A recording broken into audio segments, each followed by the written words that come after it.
Hi, and welcome to episode 5 of Insights Unplugged. I can't believe it's 5. This is AI in the lives of extraordinary people. We've casual chats with inspiring individuals about how AI shapes their world. All are welcome, whether technical or not, non technical especially. I like those. They're encouraged and all ages as well. Let's demystify AI and bring you some clarity and some amazing guests. Today, it's my pleasure to introduce you to Amanda Bickerstaff. Amanda is the founder and CEO of AI for Education. And when there's busy, there's busy. She draws on over 20 years of experience in education, blending expertise as a former biology teacher and edtech exec. She champions ethical AI adoption, consulting, speaking, and writing extensively on AI in education. My guests all have this thing in common other than AI, which is what don't you do? Welcome, and how are you? I'm good. Yeah, I'm very happy to be here with you. It's good to see you again and looking forward to the conversation.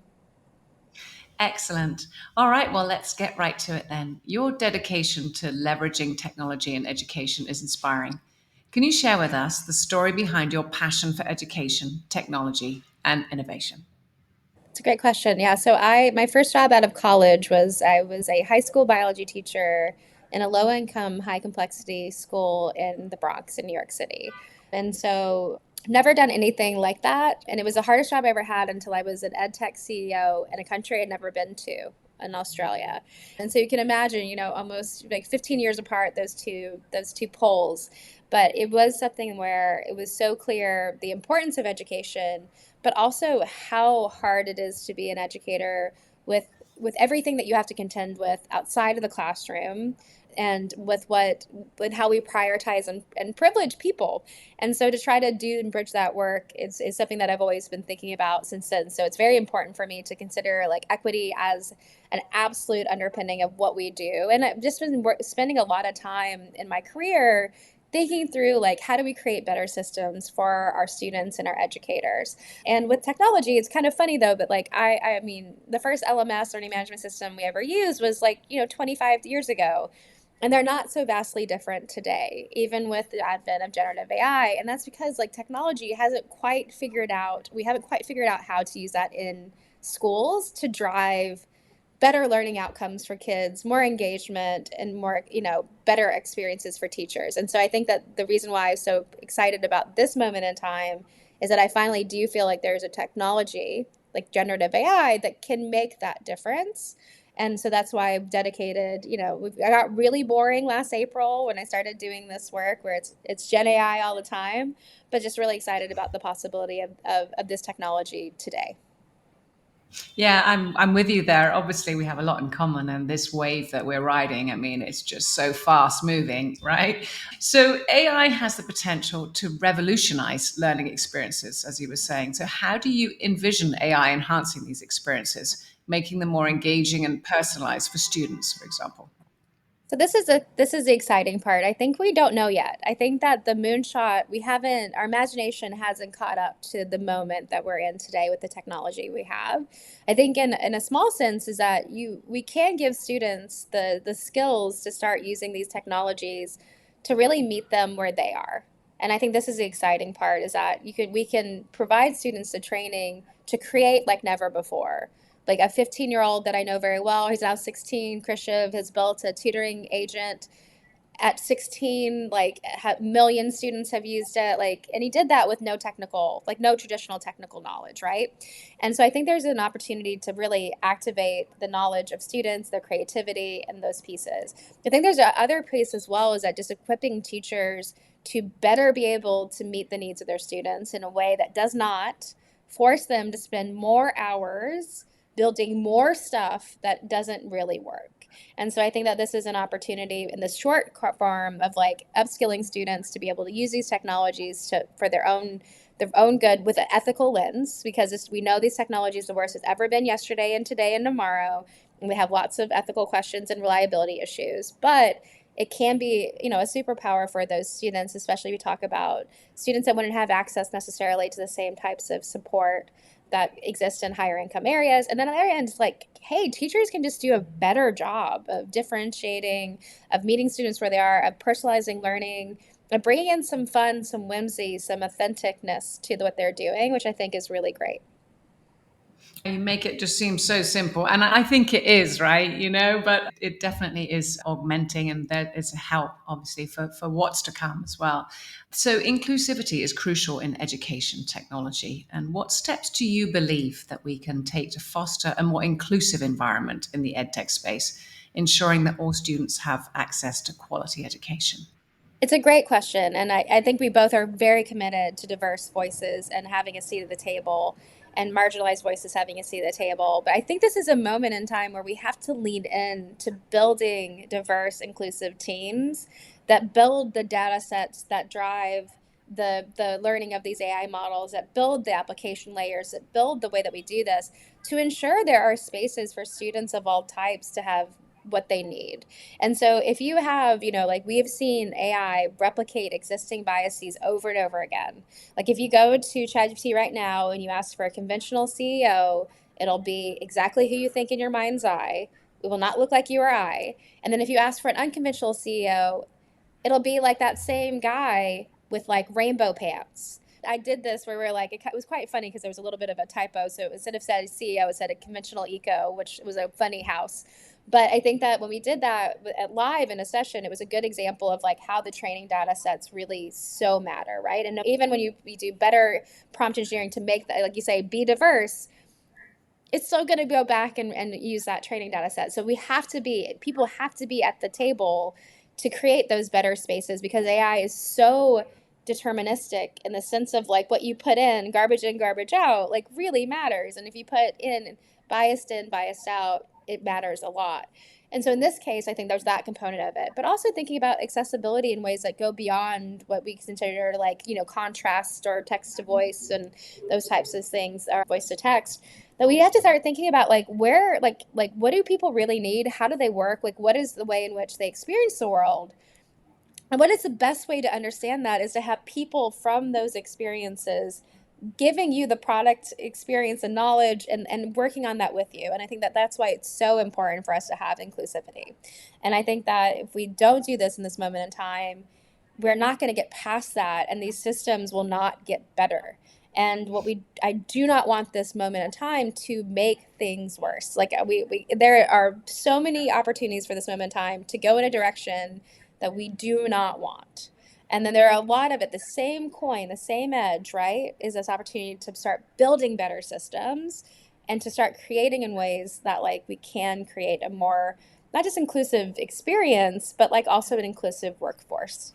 I say that it's like a second chance. Mm. Everything's been leading to it with all this accumulated data that we have a second chance to look at all these things, particularly obviously ethics and diversity. And come on, let's really get together. No more excuses. Okay, so another question for you. The concept of lifelong learning is becoming increasingly important. How can education technology support individuals in their journey of continuous learning and professional development?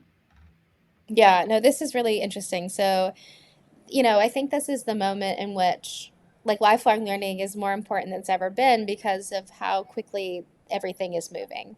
And so this idea that you're going to be able to like learn a thing and it will be static, whether that's at school or at work, is a concept that and a construct that's just not true anymore. Because what we're going to see is that we're going to see step changes that start happening faster and faster that are impacting like the way which we do everything, right? The way we interact with technology is such a big part of our lives, but also with each other.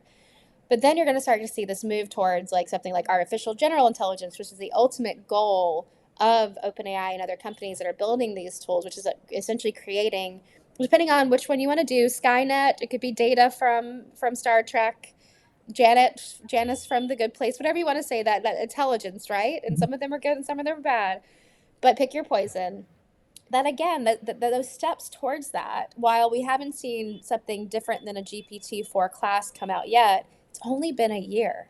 It's only been a year that we're going to start to see these step changes. So the idea of being able to build capacity, to have curiosity, to be open to learning, to be open to failure, and to be open to that movement and that expertise that's going to shift and change is the best thing we could do right now. Because if we don't do that, if we don't have that open learning mindset, that growth mindset, it's going to be really fast in a way it's never been before, where we're going to be left behind.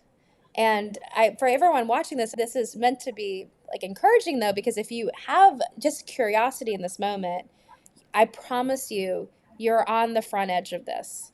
And it doesn't mean it's not that you have to be a technical whiz or you have to know everything about generative AI, but if you have curiosity and a willingness to commit to that curiosity, I promise you, you're ahead of almost everyone that we speak to that isn't quite ready or is a little bit concerned or afraid of change. And I think that that's something that we'll have to shift into. And where you talk about lifelong learning, it's really been a thing we say, right? But not a thing we do. That could be another conversation, couldn't it? Talking about the fear and all those things that stop us, right? Implementing edtech solutions comes with its own set of challenges. Could you elaborate on the obstacles that educators and institutions face and how they can effectively overcome them? Well, I think that with education, first of all, we have to have safety in mind. And so right now, like these tools, like you have a frontier model, they are not going to be safe enough for a student to be able to use. And while we are building interfaces that are meant to be safer, we're not quite there yet. And so we have to recognize that building responsible use does not necessarily mean opening this up to everyone and saying, go have at it. Like, we need to create spaces in which AI literacy, like deep AI literacy, media literacy, with a focus on generative AI, is important so that people can use these tools in ethical ways that don't harm them or others. So I think that's number one. And so that's a place that schools are pretty good at teaching kids stuff. So like, let's teach kids stuff about this moment in time. The second thing is like starting to think about how to create productivity gains for your teachers, because there are a lot of infrastructural questions that are going to be something that's quite hard. And so like we have to have it be something where we start with teachers first, create value for them, and then I think we have an opportunity to start to see bigger change that happens at a systematic level. And so I think that this is something where we're really interested in looking at, but knowing that like schools are underfunded, teachers are not treated as professionals, so that the expectations are extremely outsized to the way we treat and pay our teachers. They have an enormous amount of competing priorities, and they're working within a system that does not prioritize like deep learning and those types of pieces. So like we're coming up against something that's pretty hard, right? And we have the highest level of teacher burnout that we've ever seen. So all those things to be said is that like we have to figure out and take the balance and be respectful that this is not going to happen overnight. But if we can create better systems and create that value for teachers, we're going to see that adoption happen organically, as well as hopefully in a systematic approach that leads to real change and maybe makes school better. Maybe for once in my lifetime, we can actually make school better. So, personalized education, let's talk about that. It's gaining momentum. In what ways do you see AI playing a pivotal role in delivering personalized learning experiences tailored to individual student needs? Happy to talk about it. I mean, I think that you look at Khan Academy and Khanmigo, which is a tutoring agent that was created. Essentially, it was released the next day after GPT-4, so very early on. Is supposed to be what that becomes, which is like a personalized tutor, and this idea of an intelligent tutor, which we've been talking about for over a decade now, even before generative AI. And I think that while right now Conmigo is like a homework help, if anything, because of the limitations of the tools themselves, there is this opportunity to start to really meet students where they are and create some personalization at the individual level, meeting one-on-one, that I don't think we're not ready for yet. It's not something that we have right now, but there are great systems that are being built, either individual or small group, that are layering like classical AI, like machine learning, and generative AI to say something like, okay, Claire, we're teaching you English, like teaching you like how to read. You're 5 years old. You absolutely love like amazing women and like unicorns, and like you have a trouble with pronouncing TH and recognizing certain types of word. Okay, we're gonna build you a bespoke book where you are the queen unicorn, like who's saving the world and learning how to do these things. And then we're going to assess you based on that. And then we're going to create another book and we're going to keep moving on that place. That is coming. I know people building those tools. And we're going to see, I think, a radical transformation of early learning, early reading, and early math, because these are things that are skill building that kind of make sense. They go in, like, we know how to teach phonics, right? We know how the science of reading. We know how you teach math. And so to be able to do that, then add in that layer of personalization of both your zone of proximal development, or where you need to learn, your level of like need in terms of skill building, but also like what's going to make you turn that page? What is going to make you finish that book or finish that little, that equation? That's going to be so much better. So I think that that's coming. And then I think over Mm. time, we're going to have systems that actually grow with us, that we have these systems that grow alongside us. And of course, don't even get me started on data and privacy.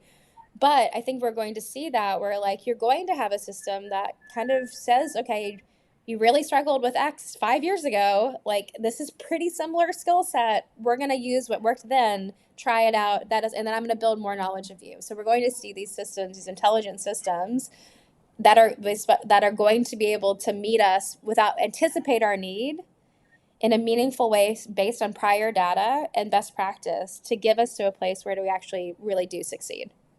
Okay, so a couple more questions and then I'll let you go off. The landscape of educational technology is constantly evolving. What emerging trends excite you the most, and how do you envision them shaping the future of education? So I'm really interested in That's a good question. I'm interested in what comes after these like generative models because I think that generative AI is a stepping stone. Like I don't think we'll be talking about like conversational AI really in a couple years. I don't think we'll be talking about prompt engineering the same way. I think we're going to see a place where we're going to start to see these embedded systems that are going to be really interesting, that are going to leverage the best of technology and to start to like reframe. I think we're going to start to hopefully see some those moonshots that we're missing right now. Like what is it like what is going to start changing the way that we interact with technology in ways that are meaningful. And so I think that I'm really excited about that. I love seeing research coming out on different approaches on how we could do more with less, meaning like low to no bandwidth, small language models, those that are like point solutions for those that might not have access to that, like even, being able to download a small language model to your phone works with me. I don't have to have the internet, and I have this like power in my pocket. Would be something I'm really interested in terms of global impact. I think that'll have a huge shift in support of education across the world and not just looking at the US. I'm really encouraged and excited about starting to see places in which we really are right now looking at augmentation over replacement. I think we are going to see replacement of types of roles and jobs pretty fast. And we know that those are primarily going to be impacting women and people of color. So it's really important for that equity piece that we're upskilling people right now, which I know is something you care a lot about.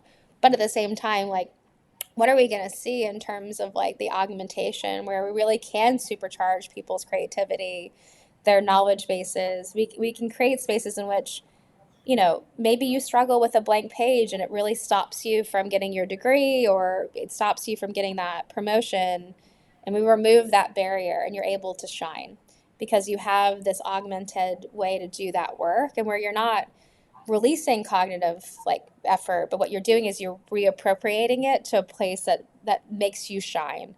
And I think we're going to see that hopefully. Like I'm really excited about that possibility in schools, but also just in life. Like I mean, I can think about myself, as someone that has done a lot of stuff in my career. There have been times where I've really like taken my ability to the edge, and whether it's on content development or things that I still feel like I've almost burnt that muscle out so much that it's still a struggle. And I can see the spaces in which with augmentation on those pieces, I wouldn't have to lose that part of me anymore because I had burnt that muscle out. I could get it back. And I think that's something that's really exciting. And I think we're going to see some really beautiful applications of that because there are really good, smart people doing that. And maybe someone watching this, you do not have to be a technologist in the traditional way to get into this moment in time.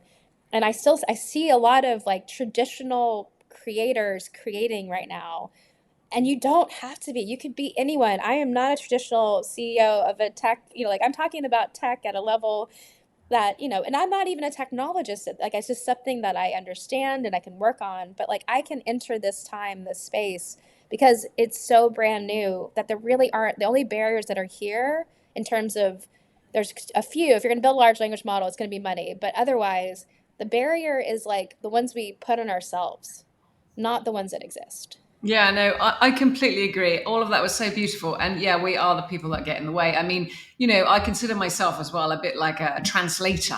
to make it accessible, to try and cut all those barriers down as well. And I think you very much do the same thing. While we're talking, still on the subject, obviously ethics runs, a vein through everything that we're saying. Ethical considerations, they're paramount, especially when it comes to AI in education. We've talked about it a little. How can we ensure the ethical use of AI in educational settings while safeguarding student privacy and promoting transparency? So I think that this is a time where just recognition of where we are today, that, we have to be somewhere in between ignore and embrace. Like we can't see on either side of that, and that we have to find a happy middle, knowing that there are going to be things that the technology is not yet fit for purpose, right? These are technologies are not responsibly made. It's very hard to use them responsibly all the time. And they also they're not thinking, right? So they don't know what's responsible. Even Anthropic with Claude, which is, constitutional AI, doesn't actually know what's right or wrong, because it's always making stuff up. That's how these models work. They make stuff up every time you interact with them.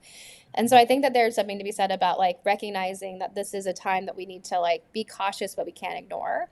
And I think that we have to really strongly take a step back and say this is not another thing, that we have to refocus our attention on building generative AI literacy so we understand the capabilities and limitations of these tools, and the ways in which they can help and the ways in which they can hurt, so that we are making better decisions. And we need to do that as a community, not as leaders here, 10 weeks later, teachers there, then students, and then maybe parents. This needs to be, we really hope this is a consistent approach, and it should be a change management approach. We know I say that, and I love how oh, just go do everybody. It's going to be fine. You're going to have time and space and money. I know that's hard to do in a lot of instances, especially in schools. But I do think that's the necessary movement to the action that needs to happen for a responsible adoption to be able to be possible. Yeah. If a couple people know and 90% don't, these technologies are not intuitive, and they are not created to keep you safe. They are created to keep you pushing and questioning and using and trying and giving and feeding them data to make them better. And so we have to be aware of that's what these tools are designed to do. And we have to be the ones that understand that and interact with them differently, because we cannot expect those technology companies to do that and create those safeguards. Yeah, and I think we're always better in numbers, right? So hence the Mm. collaborations. I'm an events coordinator with Women in AI, for example, and we're about 13,000 members across the world. And our first event that we have for Spain is going to be with a school here, 50 kids. And basically it's all about, we're going to start with 50 kiddies, and then, celebrating International Women's and Girls Science Day, and That's then awesome. roll out with different events. But it's about putting those numbers together, and the message underneath is always about ethics. What does it look like? And spreading the message, right? And last question, if you could address one pressing global challenge in education using AI, what would it be? One pressing global challenge. I mean, I think it's just accessibility of expertise.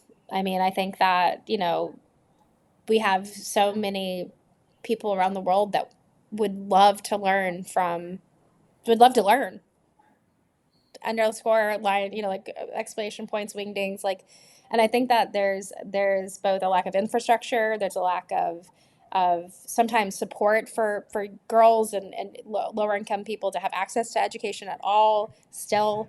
And I think that there's a lack of expertise that exists within these systems to be able to do that. So I think that to be able to connect, those that want to learn and should be able to learn, and should be a human right to learn, with that expertise through augmented, generative AI pieces with a human in the loop, or through other systems that connect people and essentially allow us to do a lot more with less, I think is by far one of the things that would be really transformational. It is something that is, we see it in the US. It's not like when we talk about the world, we see places in which there are no physics teachers, right? There are no access to these types of career and technical pieces in different areas. And we definitely see it across the global south. And so I think that would be something that could be really amazing. And I think that, it's still going to require us to figure out ways in which we create access. Money is still, infrastructure, money, costs, all those things matter. And then perceptions matter. So I think there's a lot of work for us to be done, but I think we can start to show how this could work and then make it real and make it feel possible to those that can make those decisions, and then also make it accessible to those that can make the decisions on their own, the self-starters, if people are looking for it. Love it. Thank you so much. Yeah, learning for all, right? I think sometimes we don't have the best experiences at school, or the education system is not necessarily what we want. We don't want to learn anymore. So, yeah, make learning for everyone. I think learning keeps you young and keeps you interested. Thank you so much for being with us today. It was an absolute pleasure. And I will see you next time. Thank you, everybody else. And bye for now. Thanks, everyone.